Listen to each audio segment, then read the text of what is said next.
Students, हम अपने first unit उसका जो सेकंड चैप्टर है उसमें आपके एक दो टॉपिक रह गए थे जिनकी आज वीडियो में आपको बना के भेज रही हूँ।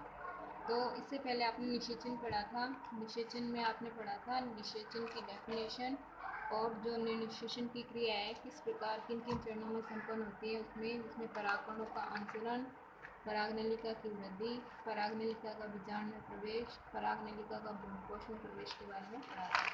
अब अपने नेक्स्ट टॉपिक है द्विनिषेचन या ट्रिप्सिलन से कहते हैं। द्विनिषेचन जैसे कि नाम से ही है, दो बार निषेचन की क्रिया होती है। तो इसमें युग्मकों के स्वतंत्र होने पर एक नर युग्मक अंडकोशिका से संयोजित होकर द्विगुणित युग्मनज बनाता है जो कि भ्रूण का निर्माण करता है। यह प्रथम निषेचन है तथा संलयन इसे सत्य निषेचन भी कहते हैं। युग्मक संलयन या सत्य निषेचन भी कहते हैं। जबकि दूसरा नर युग्मक द्वितीय केंद्रक से संलयित होकर द्विगुणित प्राथमिक भ्रूणकोश केंद्रक बनाता है। दो नर युग्मक आपने पढ़ा था जब परागनलिका परागकण की संरचना पढ़ा था, परागकण से परागनलिका का निर्माण पढ़ा था, उसमें आपने पढ़ा था दो नर युग्मक बनते। एक बार मैं आपको डायग्राम दिखा रही हूँ। परागनलिका का निर्माण जिसमें दो नर युग्मक बनते हैं।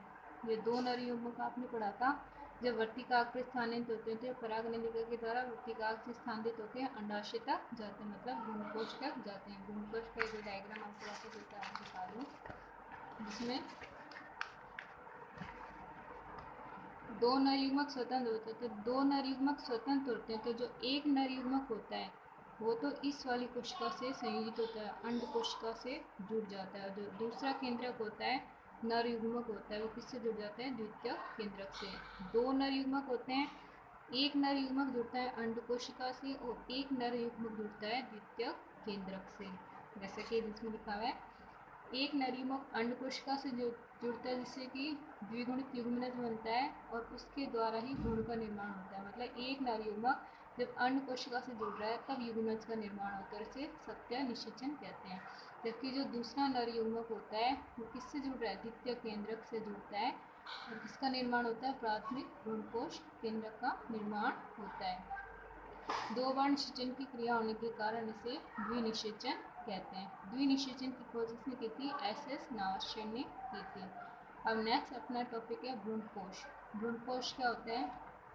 भ्रूणकोश एक पोषक ऊतक होता है जिसका निर्माण पुष्पीय पात्रों में निषेचन के बाद होता है।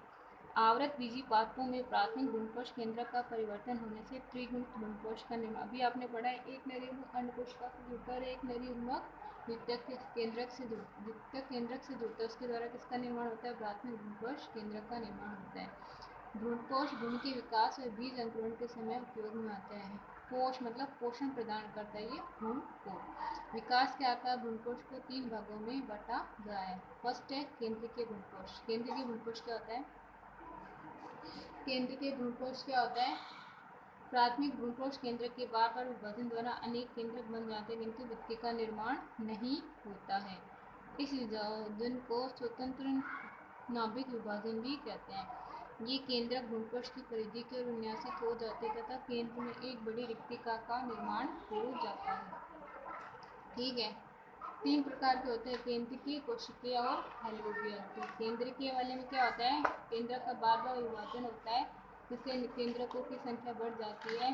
केंद्रकों की संख्या तो बढ़ जाती है लेकिन भित्ति का निर्माण नहीं होता। जैसे ये डायग्राम है केंद्रीय भ्रूणकोश का, परिधि की ओर है, ये सारे स्वतंत्र केंद्रक है, इनमें विभाजन होता है तो केंद्रकों की संख्या सारी और परिधि की ओर विन्यासित हो जाते हैं। बीच में किसका निर्माण होता है? रिक्तिका का निर्माण होता है। ये रिक्तिका होगी, ये कोशिका द्रव्य होगी और ये केंद्रकों को, ये हो गया भ्रूण। तो केंद्रीय भ्रूणकोश में क्या होता है? इसमें केंद्रक विभाजन होता है, स्वतंत्र केंद्रक विभाजन होते हैं लेकिन इनके बीच में भित्ति का निर्माण नहीं होता है।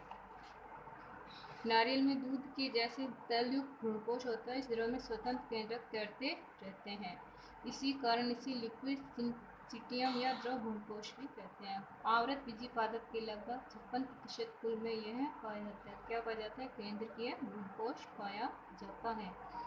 सेकेंड है कोशिकीय भ्रूणकोश। इसमें भ्रूणकोश केंद्र का जब विभाजन होता है तब कोशिका भित्ति का निर्माण होता है।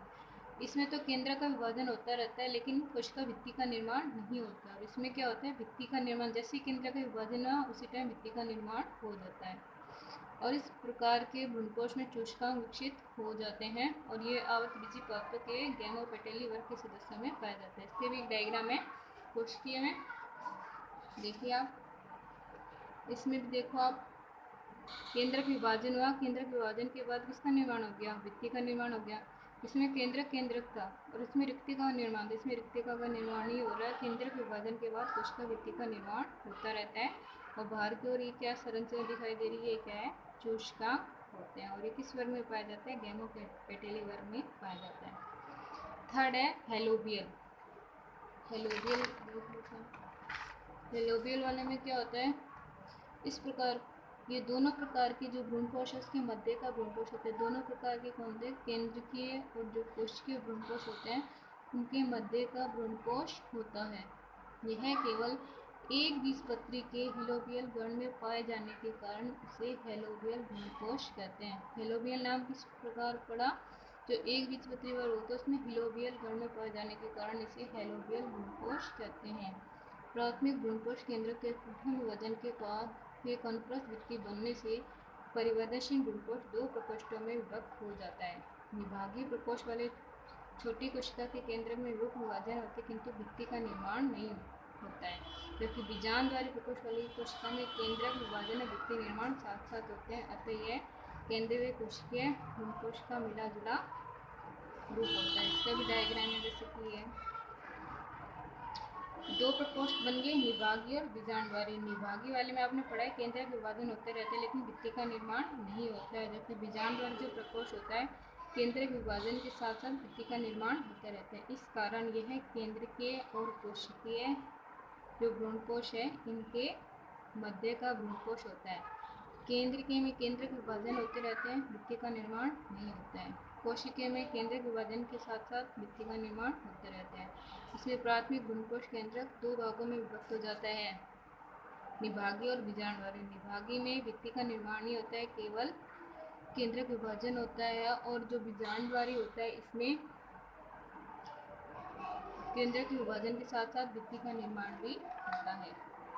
अब है भ्रूणकोश के कार्य। भ्रूणकोश के क्या कार्य हैं, भ्रूणकोश की कोशिका में कार्बोहाइड्रेट, वसा, प्रोटीन के रूप में भोज्य पदार्थ पाए जाते हैं जो परिवर्तनशील भ्रूण को पोषण प्रदान करते हैं।